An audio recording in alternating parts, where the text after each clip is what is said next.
করে দেয়। কে প্রথমে শুরু করবে? চলো রক পেপার সিজার শুট। আমি আমি জিতে প্রথম। গেছি। তাহলে নেইমার প্রথমে। এতে পুরো চাপটা আমার উপরেই পড়বে। ইজি।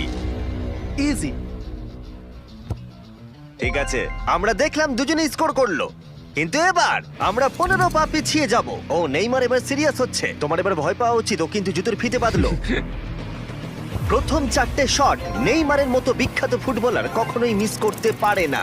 এতক্ষণ পর্যন্ত দুজনেই খুব সহজেই মারছে। 5 নম্বর শট থেকে নেইমারের সাথে সাধারণ প্লেয়ারের পার্থক্য বোঝা যাচ্ছিল। অফিসিয়ালি দুজনের পক্ষেই চ্যালেঞ্জটা এবার কঠিন হচ্ছে। যতক্ষণ না মিস হচ্ছে ততক্ষণ আমরা পিছবো। এবার তুমি ঠিক আগে আছে। মারো। আমি আগে কোচ মারবো? চায় তুমি প্রথমে শট মারো। ঠিক আছে, মারছি।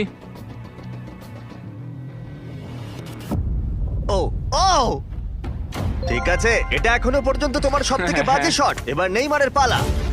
ও ও মাই গড, বলটা পুরো সুইং করে গোলের ভেতরে গিয়ে ঢুকলো। চাপে পড়লে খুব ভালো লাগে। বিশ্বকাপের চাপের